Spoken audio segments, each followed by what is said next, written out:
We're thinking about the toll that stress can take on our bodies as well as our minds, and that we don't always realise what's happening to our bodies, and that's what's happened to you before, isn't it? Yeah. So I, a few years ago, I spoke about it at the time, actually, but out of nowhere, I got this terrible reaction to, I don't know what it was, but my son came home, I said, I think I need to go to A&E, and literally my whole face was just, I couldn't open my eyes.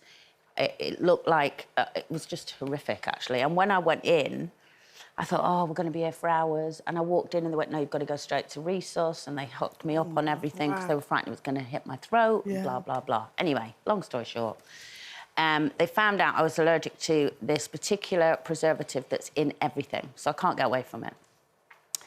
And they got it all down, took steroids. And then I said, well, then, why is it not happening all the time? And he said, because your immunity's fighting it unless you're stressed. As soon as you're stressed, your immunity... One thing that goes when you're stressed is your immune system. Wow. And as soon as you're stressed and that goes, that will flare up all the time. And since then, now and again, it has. Like, now and again, I feel the burning and I think, oh. And it is always either when I'm extremely tired or when I'm stressing about something. And I've really noticed that stress, you know, it causes so many problems. And we talk about everything else, but we don't really talk about stress because you feel weak. And you know someone's going to go, oh, you're stressed, you want to try being me. Because we all have our stresses. But I think it's really important because it causes depression, it causes physical illness. And, and I just think it's something that we can all, But it's interesting, though, because you didn't necessarily know that you were stressed. No. And when I had a reaction early on this year, anyone that sort of follows me on social media will see pictures of what my reaction was. I think we've got a picture of it now. So this was me back in February. And I, in the middle of the night, could feel something wasn't right. And then when I woke up, this is me at about 2 o'clock in the morning, and I realised I couldn't open my eyes. And that was me after having taken some antihistamines. So I was sort of talking about it online, and my friend Emma got in touch and said, I know you think that it's like makeup brushes that's caused it, that you haven't washed them enough. She says, that doesn't look like what it is. I think it's something internal. So she suggested I go and see a friend of hers who was a doctor. So they did all of these tests and stuff on me, including putting a heart monitor. Patches and all that. Yeah, and I did put a heart monitor on for 3 days and 3 nights. And it turned out I'd built up an an intolerance to certain foods. But the reason why my body was reacting was because my immune system was so low because I was stressed and I didn't know. And the heart monitor showed that for 2 out of the 3 days, my body only went into rest and recovery between 5 and 6 in the morning. So I was asleep, my eyes were closed, but my heart rate was still high and my brain was still going, so I was only resting for an hour. And then on the final day, I didn't go into rest and recovery at all for 24 hours. Wow. So that's how much my heart was going.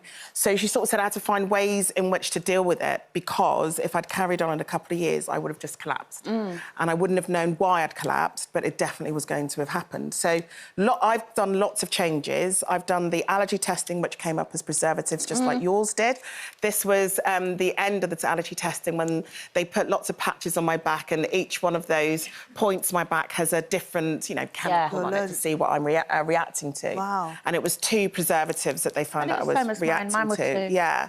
So essentially, I've got to keep my immune system high. So I take a lot more vitamins and supplements, as the doctors have suggested that I take. I sleep loads better as a result of taking things like magnesium.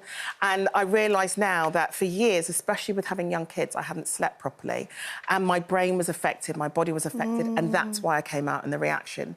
So I've learnt lots more about my body. And also, I don't realise when I'm stressed, but my body is telling me when I am. And it's something that you think about as well, isn't it? Yeah, I mean, even a conversation makes me anxious, if I'm honest. I'm sitting there, my heart's racing, because, you know, stress is something, it's a silent killer. Unfortunately, my mum had, 5 strokes, and that is really because of stress and high blood pressure. So I always get nervous and worried, and at the same time, there's this thing innate in me, even though my mum was so strong to survive each stroke but didn't survive the end, I don't want that kind of strength. And then at the same time, I am so strong because I push myself to the core. I would fit 4, 5, 6 things in a day, still be a mum, still be a friend, do all those things. And I think, I've had a few things over the year that's made me really look about, like, actually, it's just me and my babies. I've got to be here. So whether that's me trying to exercise for better health, whether that's me being more conscious about what I'm eating. And like you said, really listening to my body. My body, even my friends will say, Jude, you know when you're stressed because I start to feel it in my body, my head starts to feel a little bit off. Yeah. And it's about putting myself as priority to put those boundaries in. So I put the boundaries in now. I will be like, no, I'm off. Doesn't matter whether I'm flying out or not, I'm off, no contact. Just take a moment. Take a moment, because it's a silent killer. Yeah. It really, really is. And I'll be honest with you, it's something that as a woman and I believe from my culture, to be so strong and to keep going, there's so many women in my family that's had the same thing. Yeah. And I've just got to break that cycle, that generational cycle, to say, like, no, this is not going. That's not my portion. Exactly. And you swim, don't you? And is the swimming helping with? Yeah, I mean, I agree with what Judy's saying to a point of stress is a silent killer, but stress can show itself with me bodily, like I lose my hair and I get alopecia from stress. When my grandmother died, one thing that happened, she had a spot, a black spot on her side of her face, and when she died, 2 days later, this one came up on my face, and then my hair just dropped out all on the pillow from stress. And, you know, obviously I was too young to realise when my parents died to be stressed about that. So I wasn't stressed about that, but I realised and appreciated it when Granny died. And so I've kind of always had this Teflon exterior that I put on myself as an armour of I'm not gonna be stressed, because I know it can... You know, it can come out in different ways. Yeah. So yes, I started swimming, and I find that really peaceful, a really peaceful time, just me and the water. It's really enjoyable. Well, look, if you are thinking that you are probably suffering from stress or anything like that, your first port of call should always be your doctor. Talk to your doctor and talk through the options that are available to you, because your life and your body is very important. And if you want to look at other ways in which you can help yourself, do go to our helplines, itv.com/helplines, and we've got a list on there for places you can go to for support.